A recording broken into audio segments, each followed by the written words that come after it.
Assalamualaikum warahmatullahi wabarakatuh. Pada kesempatan kali ini saya akan menjawab soal ulangan tengah semester mata kuliah Bahasa Indonesia. Simak berikut videonya. Soal yang pertama yaitu jelaskan berdasarkan temuan mahasiswa di lapangan. Faktor apa saja yang menyebabkan terjadinya kesalahan penulisan ejaan? Berikan contoh kesalahan ejaan yang sering muncul. Jawabannya, faktor yang menyebabkan kesalahan penulisan yaitu banyak orang yang kurang pemahaman, kurang pengetahuan, dan juga banyak orang yang tidak peduli atas kesalahan penulisan tersebut. Contohnya, 1. Antrean yang sering ditulis dengan kata antrian. 2. Penulisan RP pada daftar harga yang sering ditulis menggunakan tanda baca titik. Penulisan yang benar yaitu tanpa tanda baca titik. 3. Kata telur yang sering ditulis dengan kata telor. Soal yang kedua adalah bagaimana langkah membedakan kutipan langsung dan kutipan tidak langsung dalam proses pengutipan. Jelaskan dan berikan contohnya. Jawabannya, kutipan langsung adalah kutipan yang langsung mengambil dari karya tulis orang tersebut tanpa mengubah kalimatnya. Kutipan tidak langsung adalah kutipan yang mengambil dari karya tulis orang lain tetapi menggunakan bahasa kita sendiri. Perbedaan selanjutnya adalah pada kutipan langsung penulisannya menggunakan tahun dan halaman, sedangkan pada kutipan tidak langsung hanya menggunakan tahun tanpa diberi halaman. Contohnya, kalimat asli, buah mangga yang paling banyak diminati adalah buah mangga yang berasal dari Kabupaten Pasuruan dan Probolinggo. Oleh karena itu, buah-buahan tersebut banyak dikirim dengan kereta api ke Surabaya dan kota-kota lainnya di Jawa. Harga mangga yang berasal dari Pasuruan adalah yang paling mahal dan paling laku di pasar (OC, 1921 halaman 1). Lalu, penulisan kutipan langsung OC dalam Rahman, 2020 halaman 2 menyatakan bahwa buah mangga yang paling banyak diminati adalah buah mangga yang berasal dari Kabupaten Pasuruan dan Probolinggo. Oleh karena itu, buah-buahan tersebut banyak dikirim dengan kereta api ke Surabaya dan kota-kota lainnya di Jawa. Harga mangga yang berasal dari Pasuruan adalah yang paling mahal dan paling laku di pasar. Penulisan kutipan tidak langsung. OC dalam Rahman tahun 2020 menjelaskan buah mangga yang paling banyak diminati adalah buah mangga yang berasal dari Kabupaten Pasuruan dan Probolinggo.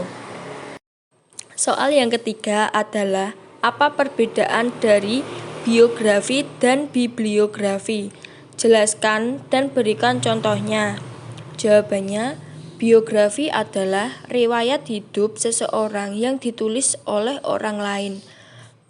Karena biografi disusun oleh orang lain, dalam menulis biografi, biasanya penulis biografi mengandalkan berbagai sudut pandang terkait tokoh serta bermacam dokumen pendukung. Dalam biografi dijelaskan secara lengkap tokoh yang ditulis dari lahir hingga meninggal, serta disebutkan juga jasa dan karya yang telah diciptakan oleh tokoh yang digambarkan dalam biografi. Sedangkan bibliografi adalah daftar buku atau karangan yang merupakan sumber rujukan dari sebuah tulisan atau karangan atau daftar tentang suatu subjek ilmu. Dan bisa dikatakan bibliografi adalah daftar pustaka. Bibliografi mencakup deskripsi buku yang meliputi judul, pengarang, tahun terbit, nama penerbit, serta kota terbit. Contoh dari biografi sebagai berikut. Contoh dari bibliografi sebagai berikut.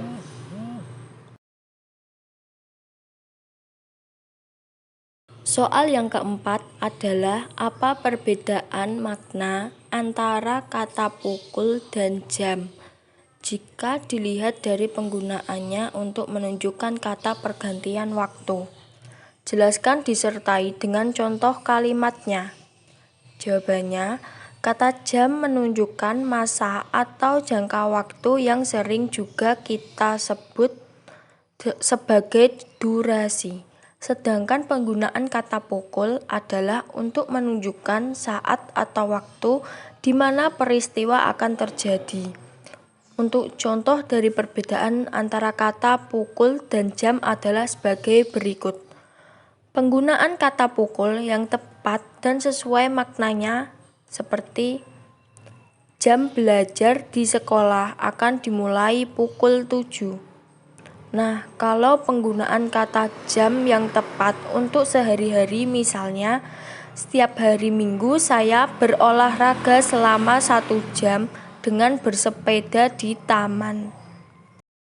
Soal yang kelima adalah bahasa berdasarkan hakikatnya merupakan sistem bunyi bermakna.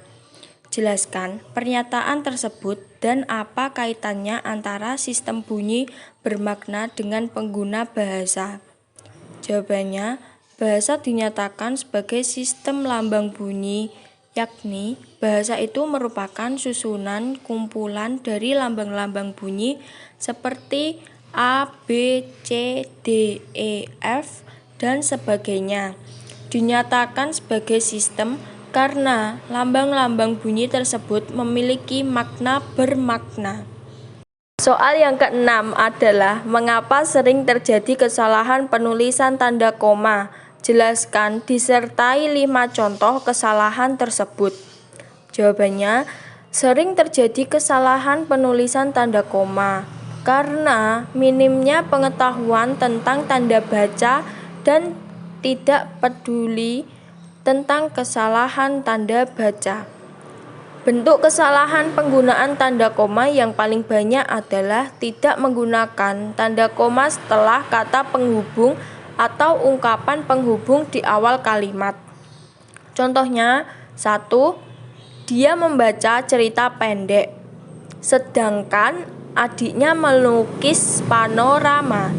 2. Agar memiliki wawasan yang luas, kita harus banyak membaca buku. 3. Mahasiswa itu rajin dan pandai. Oleh karena itu, dia memperoleh beasiswa belajar di luar negeri. 4. Saya ingin membeli kamera, tetapi uang saya belum cukup. 5.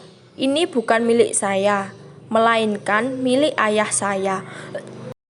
Soal yang ketujuh adalah apa perbedaan dari makna dari tanda titik 2 dengan tanda titik koma. Jelaskan disertai 2 contoh penggunaan tanda tersebut yang benar. Jawabannya, yang pertama, tanda baca titik 2 dipakai pada akhir suatu pernyataan lengkap yang diikuti perincian atau penjelasan. Tanda titik 2 dipakai dalam naskah drama sesudah kata yang menunjukkan pelaku dalam percakapan. Sedangkan tanda baca titik koma itu dapat dipakai sebagai pengganti kata hubung untuk memisahkan kalimat setara yang satu dengan kalimat setara yang lain di dalam satu kalimat. Selanjutnya, tanda titik koma dipakai di akhir perincian yang berupa klausa dan juga dipakai untuk memisahkan bagian-bagian perincian dalam kalimat yang sudah menggunakan tanda koma. Contohnya sebagai berikut.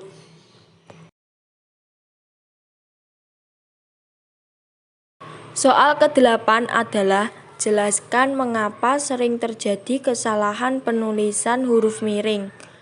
Berikan contoh kesalahan tersebut disertai dengan pembenarannya. Jawabannya, sering terjadi kesalahan penulisan huruf miring karena biasanya ada kata dalam bahasa Indonesia yang dianggap sebagai istilah bahasa asing. Huruf miring digunakan untuk istilah tertentu dan bahasa asing. Contohnya sebagai berikut. Soal yang ke-9 adalah jelaskan bentuk kesalahan penulisan konsonan dan vokal karya tulis ilmiah. Berikan contoh kesalahan tersebut disertai dengan pembenarannya. Jawabannya, huruf yang melambangkan konsonan dalam bahasa Indonesia terdiri dari 21 huruf, yaitu B, C, D, F, G, H, J, K, L, M, N, P, Q, R, S, T, V, W, X, Y, Z. Sedangkan huruf yang melambangkan vokal bahasa Indonesia terdiri dari 5 huruf, yaitu A, I, U, E, O. Contohnya sebagai berikut.